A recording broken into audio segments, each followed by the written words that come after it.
Well, switching gears just a little bit, now China is eyeing to benefit off the Biden administration's mishandling of withdrawing troops from Afghanistan.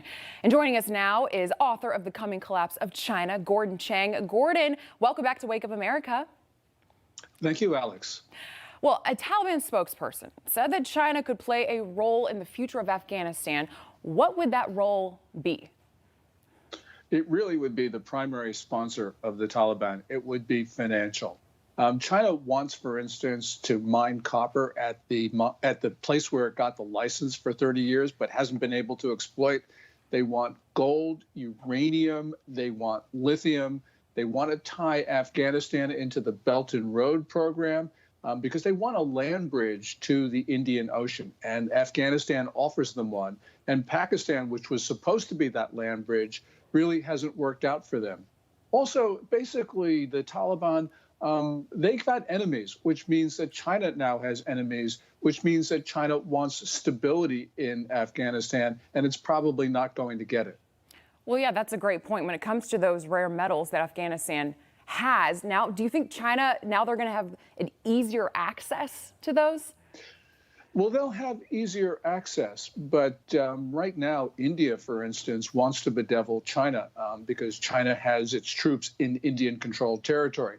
That means India's friends in Afghanistan now become China's enemies. And of course, there are all those tribal rivalries that still exist, although the Taliban are the strongest element in Afghanistan. So it becomes a very confused situation. And the one thing that China looks at, it not only sees opportunities, it sees a lot of danger there.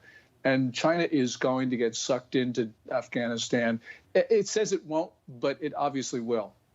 All right, well, let's talk about the U.S. How would this impact the U.S. if China helped the Taliban? Well, then that makes China really even more of an adversary, or I say enemy to the United States. Because, for instance, the Taliban will let terrorist elements use Afghanistan as a base. If one of them attacks America or American friends and allies, that puts China really on the wrong side. China had robust relations with the Taliban both before and after 9/11, but Washington refused to actually acknowledge that because we were trying to integrate China into not only the international system, but against terror.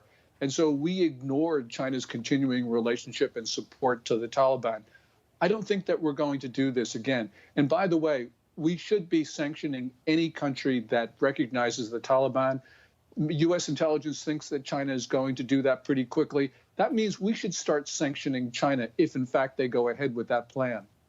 Well, President Biden was recently asked if the Taliban has changed. Let's take a listen to this, and I want to get your thoughts after. Do you believe the Taliban have changed? No. Let me put it this way.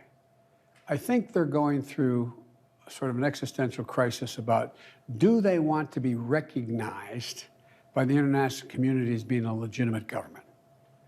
I'm not sure they do. But look, they care about their beliefs more. Well, they do. But they also care about whether they have food to eat, whether they have an income that can make any money and run an economy. Gordon, initial thoughts after hearing that? Yeah, I don't think the Taliban leadership is going through an existential crisis. I think that they'll maybe talk tactics. Maybe they will try to not engage in some of the worst things that they do for a little while in order to gain acceptance from the international community. But clearly, there has really been no change in their ideology. And that's what's important. Change in tactics? Yeah, maybe, but not in the ideology and not in core beliefs. Well, days after Kabul fell to the Taliban, China then launched assault drills just off the southern coast of Taiwan, and they've increased military activity in the South China Sea. Why is China doing this? Because China believes and has been saying in its propaganda that Taiwan cannot rely on the U.S. and that when China invades, and they use when, the U.S. will bug out. So what they're trying to do is to intimidate Taiwan, as they've done for some time. Remember, these provocative Chinese military maneuvers around Taiwan, they were really on pause for a couple months, and they've started up right now. So that's not a coincidence, because those drills were announced and conducted on Tuesday, just after the fall of the Afghan capital. All right, we have about 30 seconds left now with the U.S. focus on the situation going on in Afghanistan. Do you think China would use this to their advantage to try to now invade Taiwan?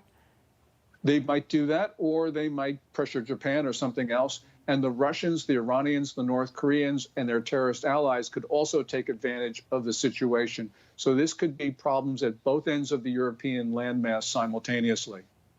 All right, thank you so much, Chang. Always so insightful. Thank you so much for coming on this morning. Hey, I'm Rob Finnerty. Thanks for watching.